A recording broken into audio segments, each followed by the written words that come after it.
لله نحمده ونستعينه ونستغفره ونعوذ بالله من شرور أنفسنا ومن سيئات أعمالنا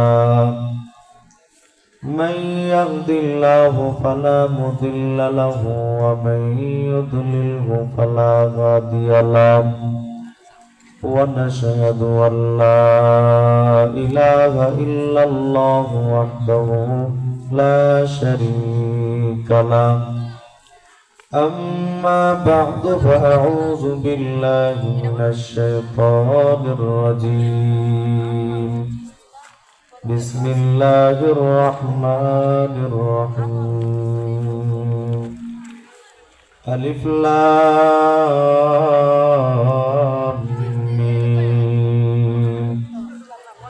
ذلك الكتاب لا ريب فيه هدى للمتقين وقال رسول الله صلى الله عليه وسلم لا تجعلوا بيوتكم مقابر فإن الشيطان ينفر الذي تقرأ فيه سورة البقرة أو كما قال عليه الصلاة والسلام আমরা সবাই দুরূদ শরীফ পাঠ করি আল্লাহুম্মা সাল্লি আলা মুহাম্মাদ ওয়া আলা আলি মুহাম্মাদ কামা সাল্লাইতা আলা ইব্রাহিম ওয়া আলা আলি ইব্রাহিম إنك حميد مجيد اللهم بارك على محمد وعلى آل محمد كما باركت على إبراهيم وعلى آل إبراهيم إنك حميد مجيد সকলে কয়েকবার মহব্বতে জিকির করি লা ইলাহা ইল্লাল্লাহ। তোমার এটা মনে আওয়াজ নাই। লা ইলাহা ইল্লাল্লাহ লা ইলাহা ইল্লাল্লাহ লা ইলাহা illallah la ilaha illallah la ilaha illallah muhammadur rasulullah alhamdulillah Jamalpur দারুল উলুম ইসলামিয়া মাদ্রাসা ও ইতিমখানা হাফেজ ছাত্রদের পাগড়ি প্রদান উপলক্ষে দশমতম আজকের ওয়াজ মাহফিলের সম্মানিত সভাপতি আমন্ত্রিত উলামায়ে কেরাম, আজকের মাহফিলের সভাপতি জনাব মোহাম্মদ হাবিবুর রহমান মিলন সাহেব, সভাপতি অত্র মাদ্রাসা, উদ্বোধক অধ্যাপক মাওলানা মোহাম্মদ নাসির আল ফরিদ হাফিজাহুল্লাহ, প্রধান অতিথি ছিলেন হাজী মোহাম্মদ দেলোয়ার হোসেন জুয়েল, বিশেষ অতিথি জনাব মোহাম্মদ শাহরিয়ার কবি। আজকের মাহফিলের প্রধান আলোচক ছিলেন আল্লামা মুফতি আনোয়ার হোসেন চিশতি হাফিজাহুল্লাহ। আমার আগে আলোচনা করেছিলেন খুব মহব্বতের হযরত মাওলানা আশআদুজ্জামান তৌহিরি হাফিজাহুল্লাহ, মুতামিম দারুল উলুম তৌহিরিয়া মাদ্রাসা বি মসজিদ। আরো অনেকে আলোচনা করছেন, আল্লাহ প্রত্যেককে কবুল করেন বলেন আমিন। আমি লম্বা আলোচনা করব না, একটু পরে মোনাজাত হয়ে যাবে।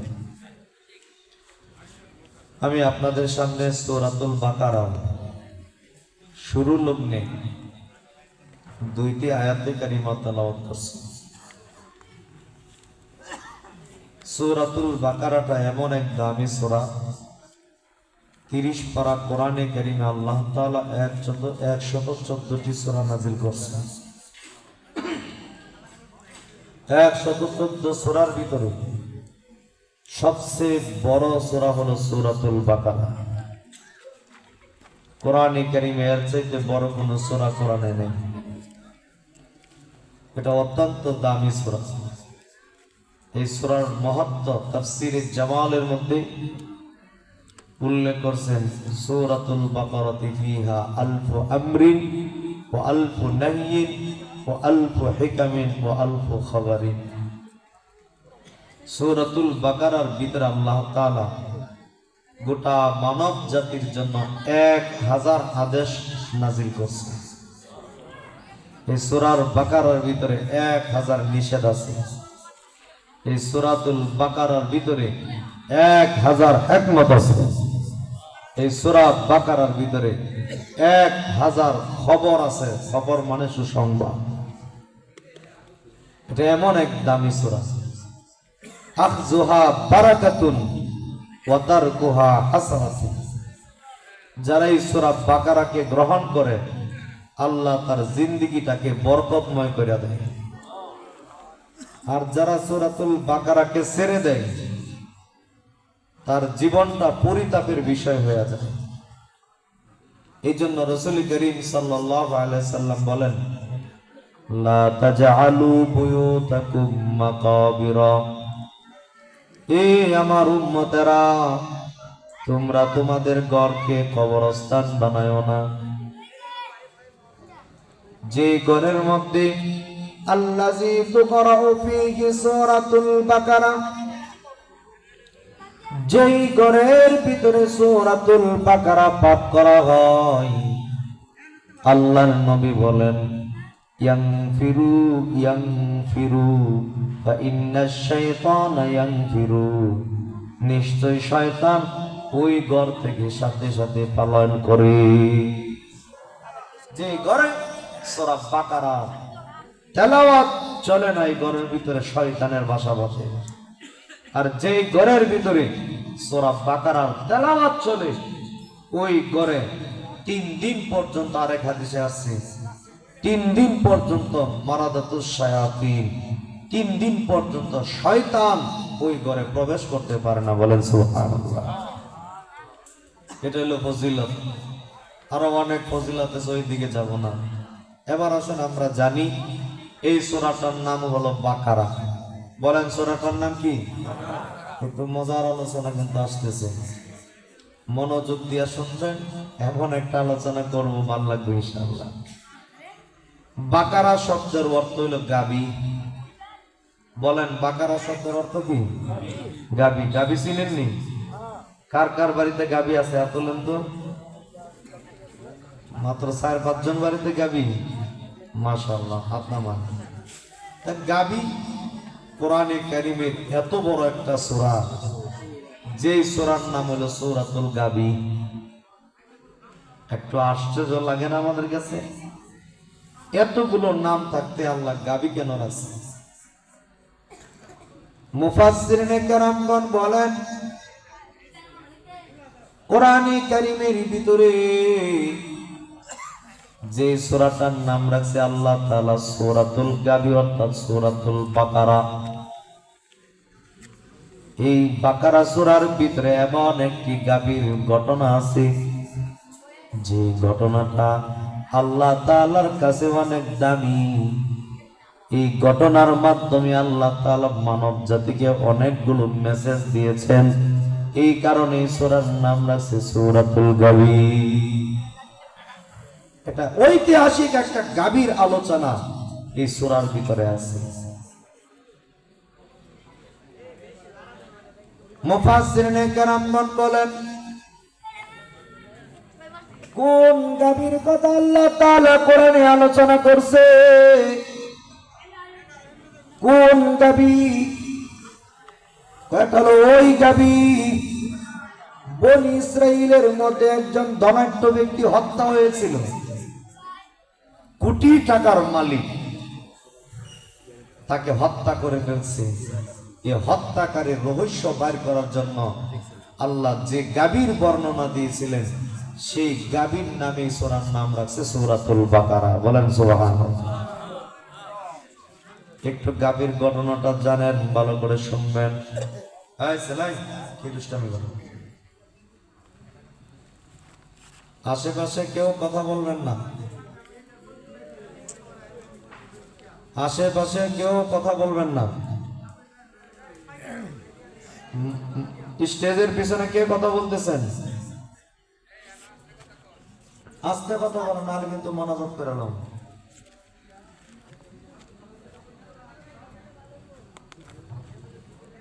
সূরাতুল গাবি। বনি ইসরায়েলের একজন ধনাঢ্য ব্যক্তি ছিল। বনি ইসরায়েল ছিল দুই ভাগে বিভক্ত। এক দল হলো খ্রিস্টান, আর এক দল হলো ইহুদি। যেমন আমাদের এক এলাকার মধ্যে, এক ইউনিয়নের মধ্যে দুইটা নাম থাকে না? যেমন এটা জামালপুর, অমুক গ্রামটা ব্রাহ্মণের গ্রাম, কিন্তু ইউনিয়ন কিন্তু এক। বনি ইসরায়েলের মধ্যে, এই তোমার বক্সে আওয়াজ না এটার মধ্যে। Hello hello. বনি ইসরায়েলের মধ্যে দুই দল, এক দল হলো ইহুদি আর এক দল হলো খ্রিস্টান। ইহুদি এবং খ্রিস্টানের মধ্যে সব সময় ঝগড়া লেগে থাকতো, সব সময় ঝগড়া। একটু থেকে পান খাইতে চুন খসলে তারা ঝগড়া লেগে যেত। ইহুদিদের মধ্যে একজন ধনাঢ্য ব্যক্তি ছিলেন। ওই ধনাঢ্য ব্যক্তির নাম হলো আমেল।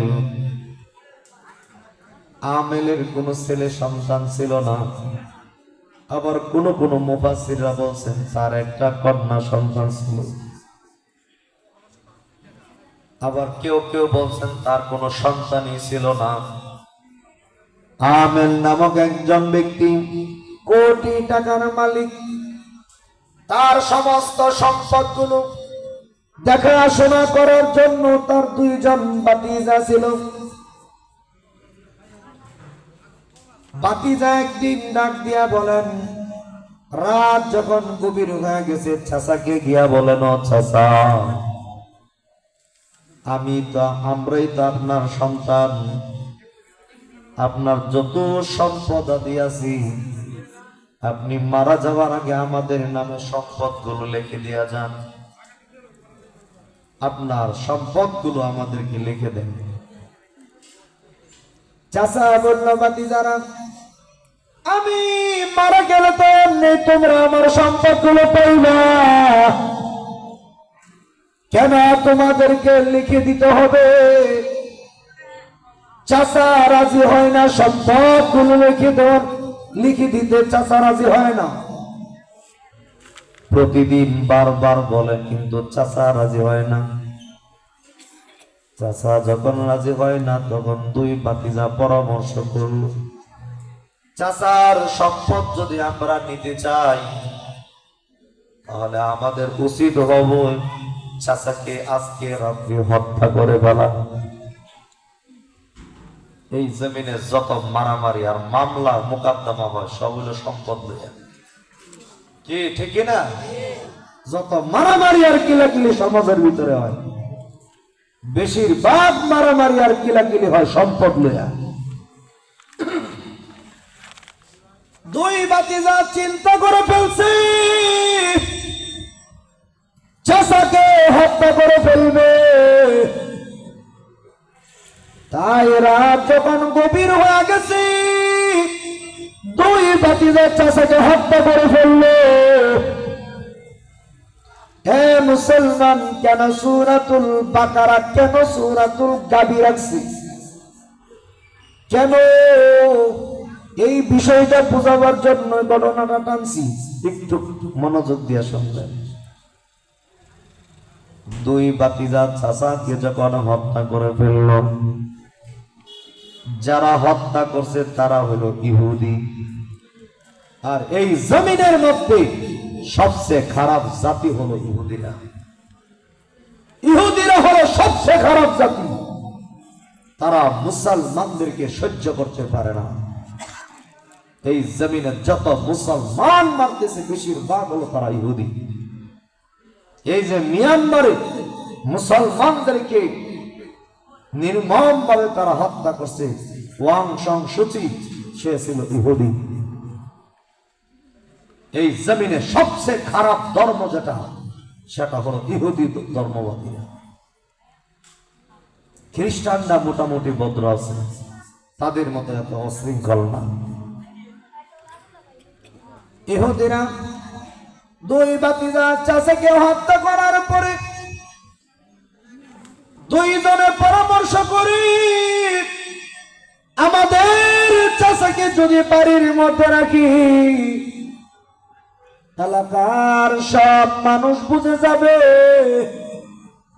আমরাই মনে আমাদের চাচাকে হত্যা করে ফেলাইছি। তাই দুই ভাতিজা সিদ্ধান্ত নিল, যেহেতু খ্রিস্টানদের এলাকার সাথে আমাদের একটা ঝগড়া আছে, তাই আমাদের চাচার লাশটা নিয়ে খ্রিস্টানদের এলাকার মধ্যে নিয়ে ফালায় রাখবো। সকাল যখন হয়ে যাবে তখন আমরা চিল্লায় বলবো খ্রিস্টানরা আমাদের চাচাকে হত্যা করছে। দেখছেন কি ফেস ঘুরাইতেছে। রাতের বেলায় খ্রিস্টানদের এক গরিবের ঘরের সামনে ওই ধনাঢ্য ব্যক্তির লাশ পালায়া রেখে চলে আসলো। সকাল বেলা দুই ভাতিজা পুরো এলাকার মধ্যে এলান করতেছে,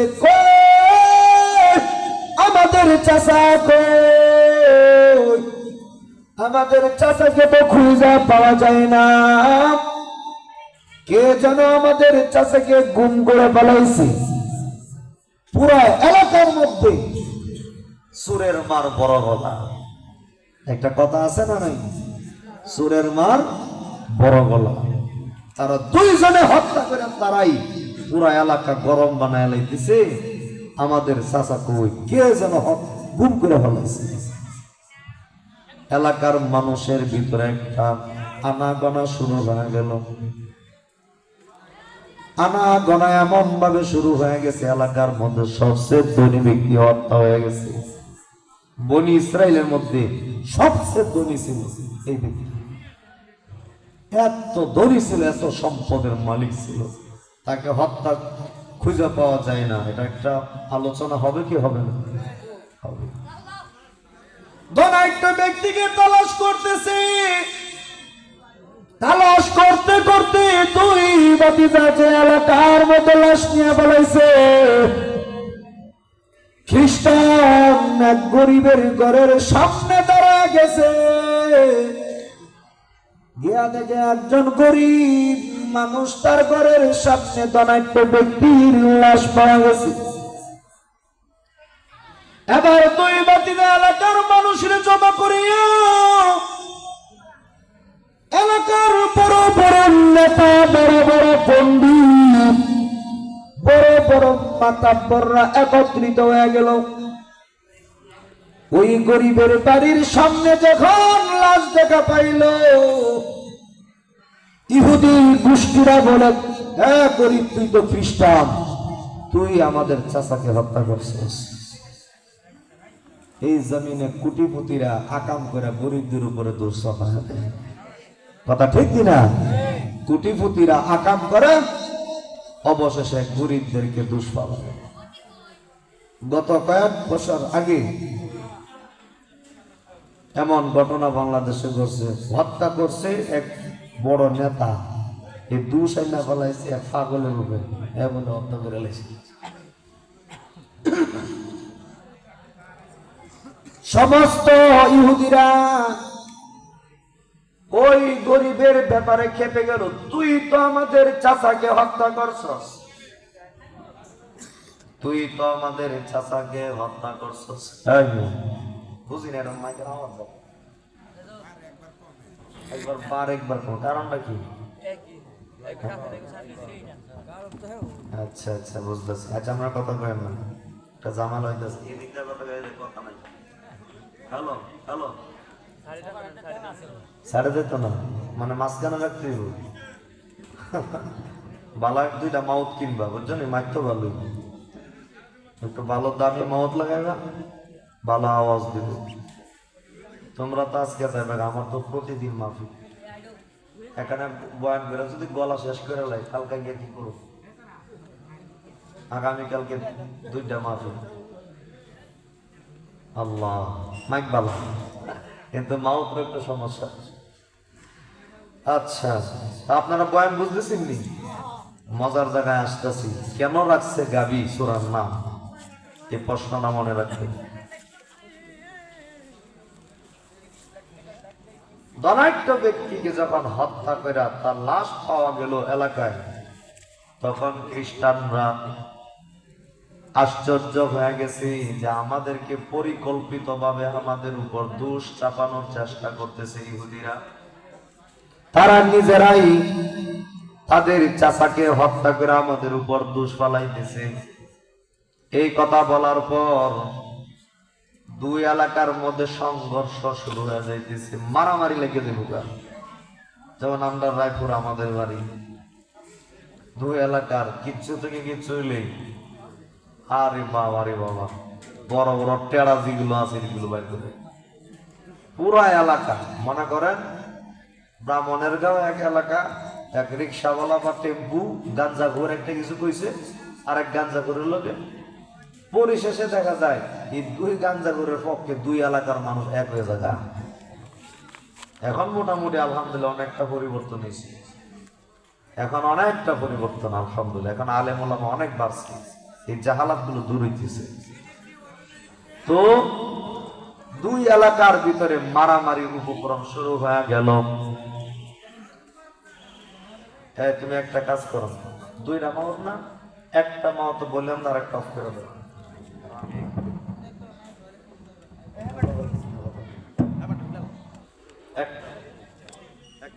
বললাম বরং ঠিক আছে, হালকা একটু ইকো দো বক্সের মধ্যে।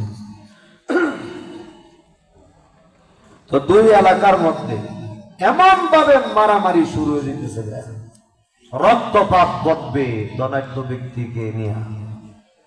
এলাকার বড় বড় নেতারা, ইহুদিদের বড় বড় নেতারা, খ্রিস্টানদের বড় বড় নেতারা একত্রিত হয়ে বলল, এ আমাদের এলাকার মাতাব্বররা, আমরা যদি এই ঝগড়া না থামাই তাহলে রূপ তো অনেক বড় হয়ে যাবে, মারামারি আর এই জমিনে বেশি হয়ে যাবে।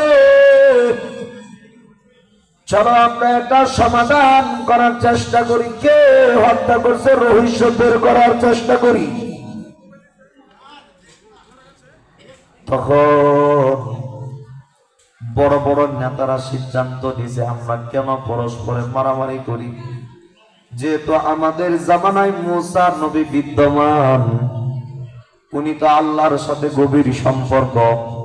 চলো চলো আমরা মুসা নবীর কাছে যাই, মুসা নবী আল্লাহর মাধ্যমে জেনে নে কে হত্যা করছে। বলেন সুবহানাল্লাহ। এলাকার বড় বড় নেতারা বলল, ঠিকই তো বলছো, যেহেতু আমাদের জামানায় মুসা পয়গম্বর বিদ্যমান, আমরা পরস্পর কেন মারামারি করব, চলো আমরা মুসা নবীর কাছে যাই, কে হত্যা করছে ধনাঢ্য ব্যক্তিকে রহস্য বের করি। সমস্ত বড় বড় বড় বড় নেতাগুলো মুসা নবীর কাছে চলে আসলেন। এসে ডাক দিয়া বলে, মুসা পয়গম্বর, আমাদের ইহুদি এলাকার মধ্যে একজন ধনাঢ্য ব্যক্তি ছিল, তাকে কে যেন হত্যা করে ফেলছি। আপনি তো আল্লাহর পয়গম্বর, আপনি মুসা নবী, তোর পাহাড় গিয়ে আল্লাহ তাআলার সাথে সরাসরি কথা বলেন। মুসা পয়গম্বর, আপনি আমাদেরকে আল্লাহর পক্ষ থেকে একটা ফয়সালা এনে দেন, কে হত্যা করছে। মুসা নবী কিছুই বলে না, চুপ হয়ে দীর্ঘক্ষণ পর্যন্ত চুপ হয়ে রইল। সুবহানাল্লাহ। ভালো করে বুঝেন, ঘুমায়েন না, সারা জীবন ঘুমাইতে হবে। বয়ানটা শুনেন, এখানে সবক দিতেছি। মুসা নবী কি হয়ে গেল? চুপ হয়ে গেছে। সাথে সাথে কোনো সিদ্ধান্ত তিনি দিচ্ছেন না। এখান থেকে মুফাসসিরিনে কেরামগণ বলেন, এ দুনিয়ার বড় বড় মাতাব্বররা, কেউ যদি আপনার কাছে কোনো বিষয়ে পরামর্শ চায়, আপনি আমি সাথে সাথে পরামর্শ না দিয়া কিছুক্ষণ পর্যন্ত ভেবে চিন্তা ভাবনা করে পরামর্শ দিবেন। বুঝবেন পরামর্শ দিলে আপনার পরামর্শ তারা মানবে কি মানবে না। যদি মনে করেন আপনার পরামর্শ মানবে না, তারে পরামর্শ দেওয়ার কোনো দরকার নাই। আর যদি মনে করেন পরামর্শ দিলে তার জন্য কল্যাণ হবে, আপনার জন্য কল্যাণ হবে, তাহলে আপনি তাকে ভালো পরামর্শ দিবেন, একটু বুঝা শুইনা তারপরে পরামর্শ সিদ্ধান্ত দিয়ে দিবেন। বিচার কার্য করতে গেলে হুটহাট করে বিচার করলে অনেক সময় নিরপরাধ মানুষগুলো অপরাধীদের খাতার মধ্যে নাম উঠায় সে দুনিয়া থেকে বিদায় হতে পারে। এই জন্য কেউ পরামর্শ করলে, কোনো বিচার করতে চাইলে বুঝা শুনিয়া তারপরে বিচার করতে হবে। এই জন্য মুসা নবী চুপ রইলেন। মুসা নবী বলে, আমার কওমেরা, আমি আমার পক্ষ থেকে কোনো সিদ্ধান্ত তোমাদেরকে দিব না, যা কিছু বলবো আল্লাহর পক্ষ থেকে বলবো। তারা বলে, হ হ এটাই ভালো হয়, আপনার পক্ষ থেকে কিছু কোন লাগতো না, যা কিছু কইবার কাম আল্লাহর পক্ষ থেকে কই। সূরাতুল বাকারা ৬৭ নং আয়াত থেকে এখান থেকে আলোচনা শুরু হয়ে গেছে। আল্লাহ বলেন, وَإِذْ قَالَ مُوسَى لِقَوْمِهِ إِنَّ اللَّهَ يَأْمُرُكُمْ أَن تَذْبَحُوا بَقَرَةً قَالُوا أَتَتَّخِذُنَا هُزُوًا قَالَ أَعُوذُ بِاللَّهِ أَنْ أَكُونَ مِنَ الْجَاهِلِينَ।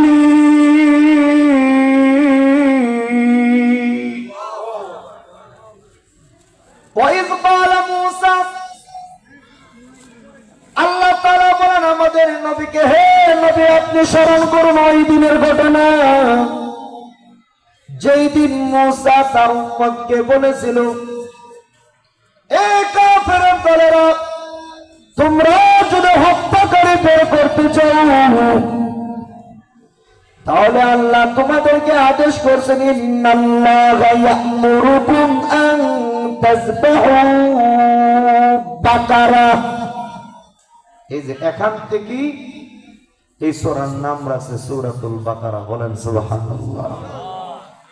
মুসা নবী তার উম্মতকে বললেন, এ বড় বড় নেতারা, আল্লাহ জানায় দিছি তোমরা যদি হত্যাকারীর রহস্য বের করতে চাও কে হত্যা করছে, আল্লাহ আমাকে জানায় দিছে আন তাযবাহু বাকারা, তোমরা একটা গাভী জবাই করো। সুবহানাল্লাহ।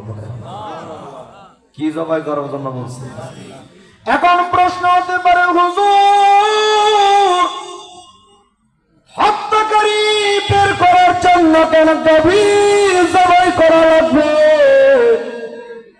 কোন কারণে গাভীর কথা বলল? মুফাসসিরিনে কেরামগণ এই প্রশ্নের সমাধানে তারা জবাব দিয়েছেন, কারণ ইহুদিদের এবং খ্রিস্টানদের একটা আকীদা বিশ্বাস, প্রাণী হত্যা মহাপাপ। ইহুদি এবং খ্রিস্টান তাদের আকীদা হইল প্রাণী হত্যা মহাপাপ। আমরা মুসলমানরা গরু জবাই করে খাই, এটাকে আমরা বলে মহাপাপ করি। বলেন না নাউযুবিল্লাহ। আমরা খাসি জবাই করে খাই, ইহুদি খ্রিস্টানরা কয় আমরা নাকি মহাপাপ করতেছি। তো ইহুদি খ্রিস্টানদের আকীদা হইল গরু জবাই করা, প্রাণী জবাই করা মহাপাপ। এই জন্য তাদেরকে দাঁত ভাঙ্গা জবাব দেওয়ার জন্য আল্লাহ বললেন, তারা যেহেতু বিচার চাইছস, তারা যেহেতু প্রাণী হত্যা মহাপাপ বলস, যে প্রাণীকে আমি আল্লাহ হালাল করে দিছি এটা জবাই করা 100% জায়েজ আছে, এই জায়েজটারে তোরা যেহেতু নাজায়েজ মনে করস, এই জন্য তোদের ধনাঢ্য ব্যক্তিকে রহস্য বের করার জন্য আমি আল্লাহ গাবি হত্যা করার অনুমতি দিয়ে দিছি। খ্রিস্টানদেরকে ইহুদিদেরকে দাঁত ভাঙ্গা জবাব দিবার লেগেছে, তোরা গাবি জবাই কর। এবার খ্রিস্টানরা কিরে, আমাদের ধর্মে তো গরু জবাই করা, প্রাণী জবাই করা হারাম।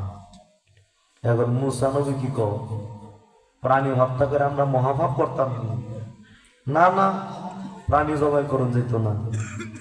এখন নেতারা তো এখন যে আইসস নবীর কাছে তোরা যদি সরাসরি যাস গেলে বেদুবি কোনো না কোনো একটা বাহানা ধরে নি যাউন যা কে একটা সিস্টেম বার কর, সিস্টেম বার করবো। কত বড় শয়তান! এবার তারা সিস্টেম করতেছে। قالوا أتتخذنا هزوا ইহুদি এবং খ্রিস্টানদের বড় বড় নেতারা ডাক দিয়ে বলে, মুসা পয়গম্বর, আমরা হত্যাকারীর রহস্য বের করার জন্য কে হত্যা করছে তার নাম শুধু বলে দিলেই হয়।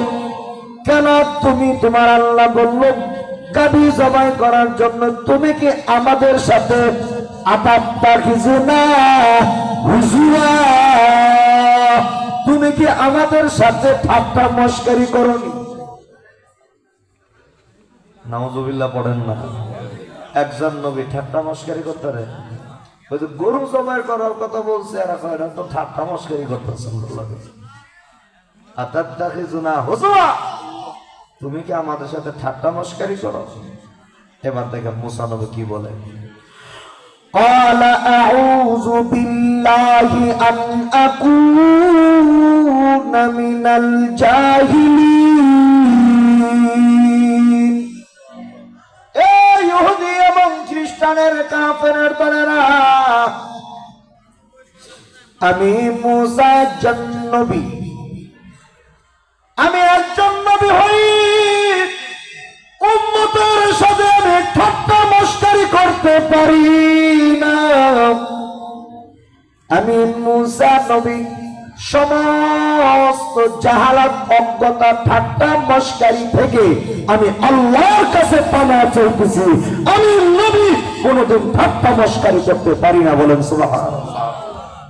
এখান থেকে উলামায়ে কেরামকে শিক্ষা নিতে হবে যে উলামায়ে কেরাম কখনো সাধারণ মুসলমানদের সামনে ঠাট্টা মশকারি করতে পারবে না। অনেক বক্তা আছে মঞ্চের ওই বিভিন্ন কৌতুক, যৌতুক, গান, বিভিন্ন নাটক, ফাটক ইত্যাদি ইত্যাদি কাজকর্ম করে, উম্মতের সাথে ঠাট্টা মশকারি করে। এটা আলেমদের শান না। আলেমদের মধ্যে নবীওয়ালাদের কার্যক্রম থাকতে হবে। নবীরা যেমন উম্মতের সাথে ঠাট্টা মশকারি করে না, কোন আলেমরা সাধারণ মুসলমানদের সামনে ঠাট্টা মশকারি করতে পারবে না। এটাই হলো এই আয়াতের শিক্ষা। বলেন সুবহানাল্লাহ। যখন এই কথা বলছে তারা কহ মুসা তো একজন নবী, উনি আমাদের সাথে ঠাট্টা মশকারি করবো, এটা হয় না। এখন বাচ্চা তো যাও লাগবো, গরু জবাই করতাম না, মুসা নবীর থেকে যে কোনো ভাবে ছড়ুন লাগবো। কয়েকটা ফন্তা বাইর করি। কি ফন্তা? মুসা নবীর এমন একটা ফন্তার কথা কমু যে ফন্তার কথা কইলে মুসা নবীও ভাগ্যে যাবো গা, আমরাও পালায় যাবো গা। কি ফন্তা? তারা বলে قالوا ادع لنا ربك يبين لنا ما هي إن البقرة। কাফের বেঈমানরা বলে, এ মুসা পয়গম্বর, বুঝে নিলাম, মেনে নিলাম, তোমার আল্লাহ বলছে একটা গাভী জবাই করার জন্য। কোন গাভী আমরা জবাই করব? গাভীর মধ্যে তো বুড়া গাভী আছে, জোয়ান গাভী আছে, একবারে বাছুর আছে, একবার কচি আছে। কোনটা আমরা জবাই করতাম? তখন আল্লাহ তাআলা বলেন ক্বালা ইন্নাহু ইয়াকুলু ইন্নাহা বাকারাতুল্লাহ ফারিদু ওয়ালা বিক। এ মুসা নবী, আপনার উম্মতকে জানায় দেন, আপনার উম্মত যেহেতু গাভীর সাইজ খুঁজতেছে কেমন হবে, এমন একটা গাভী জবাই করতে হবে, ফারিদু ওয়ালা বিক। একবারে বৃদ্ধ গাভীও না, একবারে কচি গাভীও না। তাহলে কোন পর্যায়ের গাভী? আল্লাহ বলেন আওয়ানুম বাইনা বাইনা যালিক, উভয়ের মাঝামাঝি, একবারে বৃদ্ধ না একবারে কচিও না, উভয়ের মাঝামাঝি মানে জোয়ান কালের একটা গাভী। বলেন সুবহানাল্লাহ। বলেন কোন কালের গাভী আল্লাহ পছন্দ করছে? এখান থেকে মুফাসসিরে কেরামগণ যুবকদেরকে একটা মেসেজ দিয়ে দিছে, যুব সমাজ ভালো করে শুনে নেই। আল্লাহর কাছে বৃদ্ধকালের ইবাদতের চাইতে, আল্লাহর কাছে কচি কালের ইবাদতের চাইতে, আল্লাহর কাছে সবচেয়ে দামি ইবাদত হলো জোয়ানকালের ইবাদত। কারণ আল্লাহর পছন্দ হইল জোয়ান। সুবহানাল্লাহ কইতেন না? আপনারা কি ঘুমাইতেছেন নি? একবার তাকবীর দেন, নারে তাকবীর। তাহলে বলেন আল্লাহ কোন কালের বয়সটারে বেশি পছন্দ করে? যৌবনকালের ইবাদতকে আল্লাহ বেশি পছন্দ করে। এই জন্য নবী বলেন, কেউ যদি জোয়ান কালে আল্লাহর ইবাদত করি আমার আল্লাহকে রাজি খুশি করে ফেলতে পারে, এই যুবক আল্লাহকে ডাক দিবে একবার, আমার আল্লাহ তার ডাকে সাড়া দিবে ৭০ বার। এই যুবকরা, রাস্তাঘাটে ফালতামি আর কত করবি? বয়ানটা শুনে যা। এই বাকারার গাবিটা সম্পূর্ণ ঘটনা ঘটতেছে যুবকদেরকে নিয়ে। এটার ভিতরে একজন যুবককে আল্লাহ কোটিপতি বানায় দিব, যে যুবক এই গাবির মালিক। বলেন সুবহানাল্লাহ। এই বাকারার মালিক যে যুবক ছিল, যুবকরা তারা ভিতরে চলে আয়। মাগরিবের পর থেকে অনেক দুষ্টামি করছস, অনেক দুষ্টামি করছস, ভিতরে আয়। আল্লাহ বয়ানটা শুনে যা। এবার মুসলমান বলেন, আল্লাহ কোন পর্যায়ের গাবি পছন্দ করছে? বুড়া কচি নাকি জোয়ান কালের? জোয়ান কালের। এই কথা যখন মুসা নবী তাদেরকে জানায় দিল, কাফেররা কখিরে মানে জানলা দিয়ে আরো কঠিন করতেছে। আর একটা সিস্টেম বাড়ি করি, যে সিস্টেমটা বাড়ি করলে বাস্তানি পারি, এরপর গাবি জবাই করুন যেত না। যে কোনো একটা সিস্টেম পদ্ধতি বাড়ি করতে হইব, এই পদ্ধতির মাধ্যমে আমরা বাড়িয়ে যাবো গা। মুসা নবীর কত মানা হইতো না, গাবিও জবাই হইতো না, আমরা এই মহাপাপ করতাম না। আল্লাহ তোরা ধরা দিছ, তোরা ছাড়ছি না। সুবহানাল্লাহ। আল্লাহর সাথে যেটা মক্করবাজি করে, আল্লাহর সাথে মক্করবাজি করে পারা যাবে। অমাকারু অমাকারুল্লাহ আল্লাহু খায়রুল মাকিরিন। আল্লাহর সাথে তুমি কি মক্করবাজি করবা? আল্লাহর সাথে কি কৌশল করবা? আল্লাহ তোমার চাইতে বেশি কৌশল কথা ঠিক কিনা? মুসলমান বাবারা, যুবক বাবারা, পর্দানিশী মা বোনেরা আমার, ঐতিহাসিক ঘটনাটা বর্ণনা করতেছি, গাভীর ঘটনা। কাফের বেঈমান মুশরিকেরা বলে, এ মুসা পয়গম্বর, বুঝলাম এমন একটা গাভী জবাই করা লাগবে, যেই গাভীটা একবারে বৃদ্ধ না, যেই গাভীটা একবারে কচিও না, উভয়ের মাঝামাঝি জোয়ান কালের গাভী জবাই করা লাগবে। এ মুসা পয়গম্বর, এখন তুমি তোমার রবকে ডাক দিয়া বলো, قالوا ادع لنا ربك يبين لنا ما لونها। এ মুসা, তোমার রবকে বলো গাভীর রংটা কেমন হইব। বলেন তো এগুলো কোনো জানা দরকার আছে?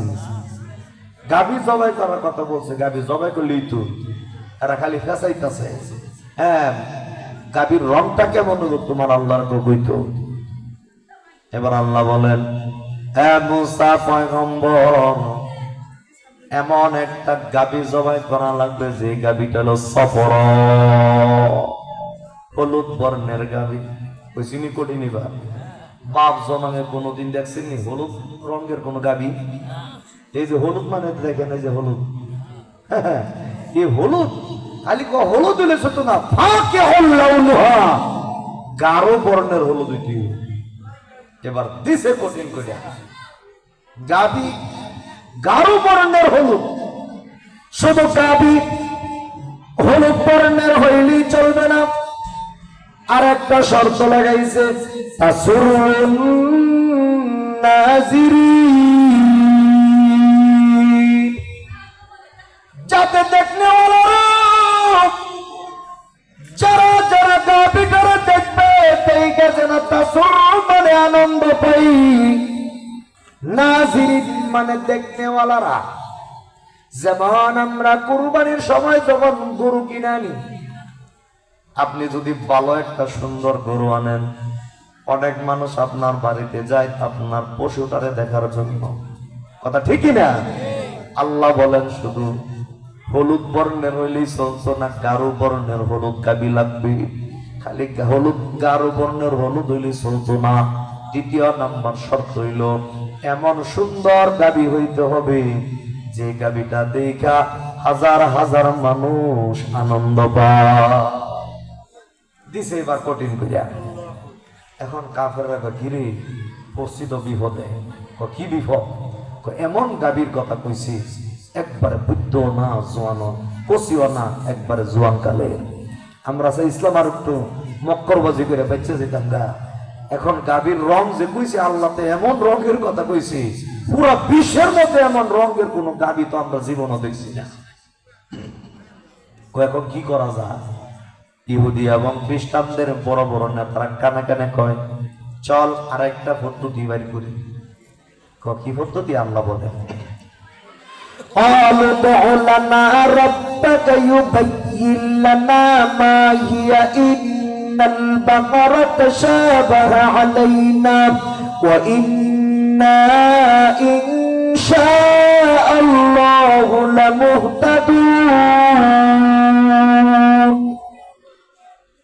কাফের মুশরিকরা মুসা নবীকে ডাক দিয়া বলে, মুসা পয়গম্বর, বুঝলাম তোমার আল্লাহ বলছে এমন একটা গাভী জবাই করা লাগবে যে গাভীটা একবারে জোয়ান কালের গাভী, এমন একটা গাভী জবাই করা লাগবে যে গাভীটা একবারে হলুদ বর্ণের, কালো হলুদ বর্ণের, এমন একটা গাভী জবাই করা লাগবে যাতে দেখনেওয়ালারা দেখা গাভীটারে আনন্দ পায়। এখন তুমি তোমার আল্লাহকে বলো এমন গাভীর মধ্যে তো যদি আরো কয়েকটা পাওয়া যায়, আনতা সাব্বাহা, যদি এমন গাভী পাওয়া যায় যে এই হলুদের সাথে আরো কয়েক বর্ণের হলুদ গাভী আছে, তাহলে তো সদৃশ্য হয়ে যাবো গা, রং মিললে যেতে রেগা। এখন তোমার আল্লাহ রেখো কোন গাভীটা হইব যাতে কালারের মধ্যে কোনো ফ্যাস থাকলেও অন্য দিক দিয়ে যাতে কোনো ফ্যাস না থাকে। ওয়া ইন্না ইনশাআল্লাহু লামুহতাদুন, তাহলে ইনশাআল্লাহ আমরা ওই গাভী খুঁজে পাবো। তারা কইতেছে হলুদ বর্ণের গাভী যদি এক এলাকা 4-5টা পাইলাই, এই 4-5টার মধ্যে কোনটা দিয়া? দেখছেন কত বড় শয়তান। গাভী সবাই দিলেই তো খালি ফেসাইতেছে। যখন তারা ফেসাইতেছে, আল্লাহ আমি আল্লাহ করে ফেসাইতেছে। এখানে একটা মুফাসসিরিন কেরামগণ বলছে, তারা বলছে ইনশাআল্লাহ, ওয়া ইন্না ইনশাআল্লাহু লামুহতাদুন। তারা যদি ইনশাআল্লাহ না বলতো, আল্লাহ তাদের জবান দিয়ে আরো কঠিন করে দিত। এই কঠিন করে গেলে তারা আরো বড় বড় মুসিবতে পড়ে যেত। যখন ইনশাআল্লাহ বলছে, আল্লাহ এখানে তাদেরকে থামায় দিছে। এখান থেকে মুফাসসিররা বলে ভবিষ্যতের কোন কাজ করতে হলে কি বলতে হবে? জবান খুলে বল, কি বলতে হবে? ইনশাআল্লাহ বলতে হবে। আবার শোনো, আল্লাহ তাআলা মুসা নবীকে বলে, এ মুসা পয়গম্বর, আপনার উম্মতকে জানায়া দেন এমন একটা গাভী জবাই করা লাগবে, লা যালুলুন তুসিরুল আরদ ওয়ালা তাসকিল হারস, যেই গাভী দিয়া কোনদিন জমিনে হাল চাষ করা হয়নি, যে গাভী দিয়া ওয়ালা তাসকিল হারস, জমিনের মধ্যে পানি শাসন করা হয় নাই, মুসাল্লামাতুল লা শিয়াতা ফিহা, এমন একটা গাভী জবাই করা লাগবে যে গাভী কোনদিন অসুস্থ হয় নাই। বলেন তো এবং কেমন কঠিন হইছে? যে গাভী কোনদিন হাল চাষ করে নাই, এই গাভী দিয়া পানিও শাসন করে নাই, আবার এই গাভী কোনোদিন অসুস্থ হয় নাই, একটা সুস্থ সবল গাভী জবাই দেব। এটা যখন কইছে কাফেররা মাথাটা এমনি ঝুঁকায় কলুল আনা জিতা বিল হক। হ্যাঁ মুসা, এতক্ষণে তুমি সত্য কথা আমার কাছে লই আইছো। মুসা নবী আমি যেহেতু সত্য লই আইছি, ফাফা আলু মা তুমারুন, তাহলে তোমাদেরকে যে বিষয়ে আদেশ করা হয়েছে, যে যে বর্ণনা দেওয়া হয়েছে, এই বর্ণনা মতে গরু বাইর করা তোরা জবাই কর, নাহলে তোর বিপদ আছে। এখন প্রশ্ন হতে পারে, হুজুর এই গাভী কি এই জমিনে ছিল নি? হা ছিল। এটা কার গাভী? মুফাসসিরিনে কেরামগণ বলেন এটা একটা যুবকের গাভী। যেই যুবক সে ছিল একজন আল্লাহওয়ালা, যে যুবক সে ছিল আল্লাহর প্রিয় বান্দা, যে যুবক তার পিতা মাতার বাধ্যগত সন্তান। আল্লাহু আকবার বলেন। ওই যুবককে আল্লাহ চাইতেছে কোটি টাকার মালিক বানাইবো। এই যুবকরা ভালো করে শোন, এই যুবক তার মায়ের বাধ্যগত সন্তান। এই যুবকের যখন ছোট ছিল, তার বাবা মারা যাওয়ার আগে যুবকের বাবা তার মাকে বলতেছে, ও আমার স্ত্রী, আমি গরিব মানুষ, কোন রকম জঙ্গল থেকে কাঠ লাকড়ি কাইটা কাইটে কোন রকম জীবন যাপন করি। আমার সন্তানকে কি সম্পদ দেওয়া যাব? এই যে আমার একটা গরু আছে, এই গরুটাকে আমার সন্তানকে ওয়ারিসের সম্পত্তি হিসাবে দিয়ে গেলাম। এই গাভীটাকে আমি অমুক পাহাড়ের মধ্যে আল্লাহ রাস্তায় আমি ছেড়ে দিলাম। এই গাভীটাকে আমার আল্লাহ কুদরতি ভাবে হেফাজত করবে। আমি আল্লাহ রাস্তায় গাভীটাকে ছেড়ে দিয়ে গেলাম। আমার ছেলে যখন প্রাপ্তবয়স্ক হয়ে যাবে, আমার ছেলেকে বলবো ওই পাহাড়ের মধ্যে গিয়া এইভাবে যেন ডাক দেয়, হে ইব্রাহিম এবং ইয়াকুবের আল্লাহ, আমার পিতা যেই গাভীটা আমার ওয়ারিসের সম্পত্তি হিসেবে রেখে গিয়েছিল, ওই গাভীটারে আমার কাছে ফিরা দেন। আমার ছেলে এই কথা বলার সাথে সাথে জঙ্গল থেকে আমি যে গাভীটা আল্লাহর রাস্তায় দিয়ে গেছি, ওই গাভীটা হুবহু তার কাছে চলে আসবে। এই নওজোয়ান যুবক যখন বালেগ হয়ে গেছি, কেমন আল্লাহওয়ালা মানুষ দেখেন, কেমন আল্লাহওয়ালা যুবক, কেমন মায়ের বাধ্যগত সন্তান।